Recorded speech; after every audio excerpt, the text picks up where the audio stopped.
Hello மக்களே, வெற்றி தொடர்ச்சி செம்ம இன்ட்ரெஸ்டிங்காக போயிட்டுருக்கு. நம்ம அஞ்சலியும் புதுசாக ஒரு கேரேஜ் வைக்கலான்னு சொல்லிட்டு அதுக்கான வேலைகளை ஈடுபடுறாங்க.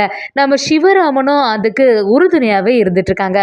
இதை தெரிஞ்சுக்கிட்ட மகேஷும் அஞ்சலி எதிர்த்து யார் உனக்கு மெக்கானிக்கல் ஷெட்டுக்கு வரப்போகிறா அப்படின்னு சொல்லிட்டு அங்கே வரப்போகிறவங்க எல்லாருமே அடித்து துரத்தும் போது சத்யான்னு ஒரு புது கேரக்டர் வந்து நம்ம அஞ்சலிக்கு உறுதுணையாக இருந்து மகேஷை எதிர்த்து நிற்கிறாங்கன்னே சொல்லலாம். ஒரு புது கேரக்டர்னால நம்ம அஞ்சலியோட வாழ்க்கை எப்படி மாறப்போகுது? வீடியோக்குள்ள போறதுக்கு முன்னாடி நம்ம சேனலுக்கு சப்ஸ்கிரைப் பண்ணுங்க. அப்படியே பக்கத்துல இருக்க பெல் ஐக்கனை கிளிக் பண்ணிடுங்க. அப்பதான் நான் போடுற வீடியோலாம் உங்களுக்கு நோட்டிபிகேஷன் வரும். நம்ம அஞ்சலியும் சிவராமன் சொன்ன ஐடியா பாடியே கேரேஜ் ஒன்று புதுசா தொடங்கலான்னு சொல்லிட்டு அந்த முடிவுல ரொம்பவே உறுதியா இருக்காங்க. அதை தெரிஞ்சுக்கிட்ட வெற்றியும் நீ நல்லபடியா பண்ணு மாமா, எப்பவுமே நான் உனக்கு உதவியா இருக்கேன்னு சொல்லிட்டு நம்ம அஞ்சலிக்கு சப்போர்ட்டிவா இருக்காங்க. அஞ்சலியும் சரி, இதை எப்படியாவது அம்மா கிட்ட சொல்லி சம்மதம் வாங்கணும்னு சொல்லி நம்ம லக்ஷ்மியை பார்க்கறதுக்கு போறாங்க. லக்ஷ்மி கிட்ட அஞ்சலி கொஞ்சம் தயக்கத்தோட, இல்லம்மா நிறைய இடத்துல நான் இன்டர்வியூக்கு ட்ரை பண்ணி பார்த்தேன், எதுவுமே கரெக்டாக செட் ஆன மாதிரி இல்லை. எல்லா இடத்துலையும் அந்த மகேஷோட செல்வாக்கு அதிகமாக இருக்கனால எனக்கு யாருமே வேலை தர மாட்டேங்கிறாங்க அப்படி சொல்லும்போது லக்ஷ்மியும், நீ எதுக்காக இவ்வளோலாம் கஷ்டப்படுற? இப்போ வேற கன்சீவாக இருக்க, அதனால கண்டிப்பாக நீ வேலைக்கு போய் தான் இந்த குடும்பத்தை காப்பாற்றணும்னு சொல்லிட்டு எந்த அவசியமும் இல்லை. பேசாமல் உன்னோட உடம்பை பார்த்துட்டு ரெஸ்ட் எடுத்துகிட்டு இருந்துக்கா அப்படின்னு சொல்லும்போது நம்ம ஆஞ்சலியும், நான் ஒரு முடிவு பண்ணியிருக்கேம்மா அப்படி சொல்லும்போது லக்ஷ்மியும், அப்படி என்னதான் முடிவு பண்ணியிருக்க அப்படின்னு கேட்குறாங்க. அஞ்சலியும், நான் புதுசாக ஒரு கேரேஜ் ஆரம்பிக்கலாம் இருக்கேன் அப்படி சொன்ன உடனே லக்ஷ்மி பயங்கரமாக அதிர்ச்சி ஆயிடுறாங்க. என்ன பேசுகிற அஞ்சலி? எல்லாமே தெரிஞ்சுதான் பேசுறியா? எனக்கு இந்த முடிவில் கொஞ்சம் கூட சம்மதமே இல்லை. கண்டிப்பாக நீ இந்த மாதிரிப்பட்ட சிச்சுவேஷனில் இப்படி ஒரு முடிவு எடுக்காத அப்படி சொல்லும்போது நம்ம அஞ்சலியும், என்னம்மா பேசுகிற? கண்டிப்பாக நான் இதை நடத்தி தான் ஆவேன். நம்ம குடும்பம் ஒரு நல்ல நிலைமைக்கு வரும் அப்படி சொல்கிறாங்க. சிவராமனும் அந்த இடத்துல பேச ஆரம்பிக்கிறாங்க. ஆமாம், அவ சொல்கிறதுல எந்த தப்பும் இல்லையே அப்படி சொன்ன உடனே நம்ம லக்ஷ்மியும், நீங்கள் இந்த விஷயத்தில் தலையிடாதுங்க, நீங்கள் எங்கள் குடும்பத்தை சேர்ந்தவங்களே கிடையாது, அப்படி இருக்கும்போது எதற்காக எங்கள் விஷயத்தில் நீங்கள் தலையிடுறீங்கன்னு சொல்லிட்டு நம்ம லக்ஷ்மியை சிவராமனை திட்ட ஆரம்பிக்கிறாங்க. சிவராமனும் அஞ்சலிக்கு எப்போவுமே ஆதரவாகவே இருந்துட்டு இருக்காங்க. அஞ்சலியும் அந்த முடிவில் ரொம்ப தெளிவாக இருக்காங்க. நீ என்ன சொன்னாலுமே நான் கேட்க போகிறது இல்லைம்மா, நான் அதுக்கான எல்லா வேலைகளும் பார்க்க ஆரம்பிச்சாச்சு, அதுக்கான இடத்தையும் நான் செட் பண்ணியாச்சு அப்படிங்கிற மாதிரி சொன்ன உடனே லக்ஷ்மியும், நீ கண்டிப்பாக இந்த மாதிரி செய்யாத அஞ்சலி, நான் சொல்கிறத கொஞ்சமாவது கேளு. இப்போ தான் நம்ம குடும்பத்துக்குள்ளே எவ்வளோ குழப்பம் எல்லாம் முடிஞ்சு இப்போ கொஞ்சம் நிம்மதியாக இருந்துகிட்ருக்கோம், அதுக்குள்ளே நீ இப்படி ஒரு புதுசாக ஒரு குழப்பத்தை உண்டு பண்ணாத அப்படி சொல்லிட்டு நம்ம அஞ்சலியை லக்ஷ்மி திட்ட ஆரம்பிக்கிறாங்க. நம்ம அஞ்சலியும் அவங்களோட முடிவில் ரொம்ப தெளிவாக இருக்காங்க. நம்ம சிவராமனும் அஞ்சலி கிட்ட, சரிம்மா அதுக்கான வேலைகள் எல்லாமே நம்ம பார்க்க ஆரம்பிக்கலாம்னு சொல்ல ஆரம்பிக்கிறாங்க. ஒரு கட்டத்தில் நம்ம லக்ஷ்மியும், சரி உன் இஷ்டம் போல் ஏதாவது பண்ணிக்கோன்னு சொல்லிடுறாங்க.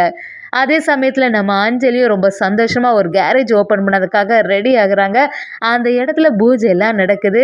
சிவராமன், முருகன் எல்லாருமே ரொம்பவே சந்தோஷப்பட ஆரம்பிக்கிறாங்க. அஞ்சலி கிட்ட முருகனும், கண்டிப்பாக இந்த தொழில் நல்லபடியாக நடக்கும் பாரு அப்படின்னு சொல்ல ஆரம்பிக்கிறாங்க. இது எல்லாத்துக்குமே நம்ம சிவராமன் தான் காரணமாக இருக்குது. ஆனால் இது எதுவுமே அஞ்சலிக்கு புரிய மாட்டேங்குது. இது நம்மளோட அப்பாவோட ஃப்ரெண்டுன்னு நினச்சிட்டு அவங்ககிட்ட சகஜமாக பேச ஆரம்பிக்கிறாங்க. அதே சமயத்தில் அஞ்சலி ரொம்பவே குழப்பத்தில் இருக்காங்க. யாராவது ஒருத்தங்க இதில் வருவாங்களா அப்படி சொல்லும்போது கரெக்டாட்டு ஒரு கஸ்டமர் வராங்க. அவங்க மூலமாக அவங்களுக்கு கொஞ்சம் காசு கிடைக்குது. அந்த பணத்தை வாங்கின உடனே அஞ்சலி பயங்கரமாக சந்தோஷம் ஆகுறாங்க. நம்ம சிவராமனும் அஞ்சலி கிட்ட வந்து, உன்னோட டேலண்ட்டை பற்றி நீ கொஞ்சமாவது புரிஞ்சிக்கோ, நீ எவ்வளோ பெரிய ஆளாக இருக்கிற அஞ்சலி, நீ இந்த தொழிலில் கண்டிப்பாக முன்னேறிடுவேன்னு சொல்லிட்டு நம்பிக்கை எனக்கு இருக்குது. நீ எப்போவுமே யாருக்கையாவது கீழே வேலை பார்க்குறதுக்கு நீயே உன்னோட வேலைகளை பார்த்துட்டு போகலாம். இப்போ இந்த இடத்தோட முதலாளியே நீயா தானே இருக்க அப்படின்னு சொல்லிட்டு அஞ்சலிக்கு எப்போவுமே துணையாகவே சிவராமன் இருந்துட்டு இருக்காங்க. அதே சமயத்தில் இன்னொரு சைடு பார்த்தீங்கன்னா இந்த விஷயம் எல்லாமே மகேஷுக்கு தெரிய வருது. மகேஷும் நம்ம அஞ்சலி கிட்ட வந்து, என்ன அஞ்சலி வேலை பார்த்துட்டு இருக்க? எனக்கு இதெல்லாம் தேவையா? ராணி மாதிரி என் கூட இருந்துட்டு இருந்த, இப்போ எதற்காக இப்படி கஷ்டப்பட்டு நீ வேலை பார்க்குற அப்படி சொல்லும்போது லக்ஷ்மியும், நீ தேவையில்லாமல் என் விஷயத்தில் தலையிடாத, உனக்கு எனக்கும் தான் கோர்ட்ஸில் வச்சு டைவர்ஸுக்கான எல்லா வேலைகளும் நடந்துட்டு இருக்குல்ல, அப்புறமா எதுக்கு என்னோட வாழ்க்கையில் நீ தலையிடுற அப்படி சொல்லிட்டு நம்ம மகேஷை திட்ட ஆரம்பிக்கிறாங்க. மகேஷும் விடுற மாதிரி இல்லை. அஞ்சலி, நம்மளோட குழந்தை பற்றி கொஞ்சமாவது யோசிச்சு பார்த்தியா? நீ இப்படி ஒரு நிலைமையில இருக்கும்போது எதற்காக இப்படி ஒரு கஷ்டமான வேலையை செய்ய போற அப்படி சொல்லும்போது நம்ம அஞ்சலியும், நான் எப்பவுமே உன் கீழே இருக்கணும்னு சொல்லிட்டு ஆசைப்படுறியா? கண்டிப்பாக இந்த தொழிலில் நான் முன்னேறியே ஆவேன், என்னோட விஷயத்தை பற்றி நீ தலையிடாதன்னு சொல்லிட்டு நம்ம அஞ்சலியும் பேச ஆரம்பிக்கிறாங்க. நம்ம மகேஷும் விடுற மாதிரி இல்லை. எப்படி தான் நீ இதை வந்து நல்லபடியாக நடத்தி கொண்டு போகிறேன்னு நானும் பார்க்குறேன், என்னை எதிர்த்து நீ எதுவுமே செய்ய முடியாது அஞ்சலி அப்படி சொல்லிட்டு சவால் விட்டுட்டு சொல்லிட்டு மகேஷ் அந்த இடத்துல இருந்து கிளம்புறாங்க. சிவராமனும் அஞ்சலி கிட்ட, நீ எதுக்கும் கவலைப்படாத அஞ்சலி, எப்படி இருந்தாலுமே இந்த மகேஷை பத்தி எனக்கு நல்லாவே தெரியும். உங்க அப்பா ஏற்கனவே இவனை பத்தி எல்லாமே சொல்லியிருக்காங்க. இவன் என்ன செய்தாலுமே அதெல்லாம் நம்ம பார்த்துக்கலாம்னு சொல்ல ஆரம்பிக்கிறாங்க. அதே சமயத்துல மகேஷுக்கு தாங்கவே முடியல. எப்படியாவது இந்த அஞ்சலியோட கேரேஜை அவளே சீக்கிரமா மூடிட்டு போற மாதிரி ஒரு செயலை செய்யணும்னு சொல்லிட்டு அதுக்கான வேலைகள்ல ஈடுபடுறாங்க. மகேஷும் ரவுடிங்கள்ட்ட எப்படியாவது அஞ்சலிக்கு கீழே யாருமே வேலை பார்க்கறதுக்கு போகக்கூடாது, யாரு போனாலுமே பயப்படணும் அப்படின்னு சொல்லிட்டு நம்ம மகேஷும் ரவுடிங்களை அரேஞ்ச் பண்ணி, இந்த மாதிரி ஒரு கேரேஜ் இருக்கு, அங்க வந்து யாராவது வேலைக்கு போகிறதுக்கு ஆரம்பிச்சாங்கன்னா அவங்கள அடிச்சு துவம்சம் பண்ணிடுங்க அப்படிங்கிற மாதிரி ரவுடிங்கள்ட்ட எல்லாத்தையும் சொல்லி வச்சு அட்ரஸையும் கொடுக்குறாங்க. அது மாதிரி அந்த ரவுடிகளும் அந்த இடத்துக்கு போறாங்க. அங்க நம்ம அஞ்சலி கீழே 2-3 ஆட்கள் வேலை பார்க்கறதுக்காண்டி ரெடி ஆகும்போது ரவுடிங்கள் அந்த ஆட்களை எல்லாத்தையுமே அடிச்சு துவம்சம் பண்ணிடுறாங்க.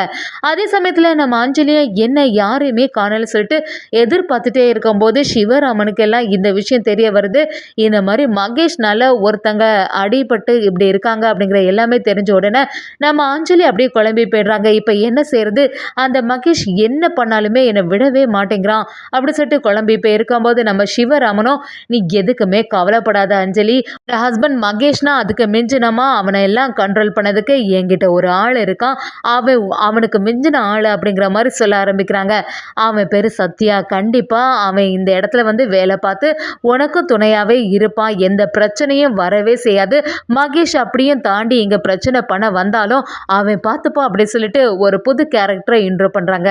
அது மாதிரியே சத்யா அந்த இடத்துல வந்துட்டு இருக்கும்போது அந்த ரவுடி கும்பலும் நம்ம சத்யாவை அடிக்கிறதுக்கு வராங்க. சத்யா செம மாசா எல்லாரையும் அடிச்சு தம்சம் பண்ணிட்டு நம்ம அஞ்சலியோட கேரேஜுக்கு வராங்க. அஞ்சலிக்கு ஃபர்ஸ்ட் சத்யாவை பார்த்தவொடனே பிடிக்கவே மாட்டேங்குது. இவங்களை எப்படி இந்த வேலைக்கு சேர்க்க முடியும், வேலை உள்ள டைமே இப்படி வந்திருக்காங்க, அப்படி இருக்கும்போது யாரு வந்து நம்பிக்கையா நம்ம இடத்துக்கு வருவாங்கன்னு சொல்லும்போது நம்ம சிவராமனும், இவனை பத்தி எதுவுமே கவலைப்படாத அஞ்சலி, இவனை பத்தி எனக்கு நல்லாவே தெரியும், நல்ல வேலை பார்ப்பான், நம்பிக்கையா இரு, சரியான ஆளுதான், அந்த மகேஷை எதிர்க்கிறதுக்கு இவனை தவிர யாருமே இல்லை அப்படிங்கிற மாதிரி நம்ம சிவராமன் அஞ்சலி கிட்ட சொல்லும்போது அஞ்சலியும், ஏதோ நீங்க சொல்றனால தான் நான் இவனை வேலைக்கு சேர்த்துக்கலாம் அப்படின்னு சொல்லிட்டு யோசிக்கிறேன் அப்படி சொன்ன உடனே நம்ம சத்யாவோ அதுக்கான எல்லா வேலைகளும் ஈடுபடுறாங்க. வேலைன்னு வந்துட்டா சரியா பண்றாங்க. இதை பார்த்த அஞ்சலியும், சரி வேலை நல்லபடியா பண்ணனால இருக்கட்டு அப்படின்னு சொல்றாங்க.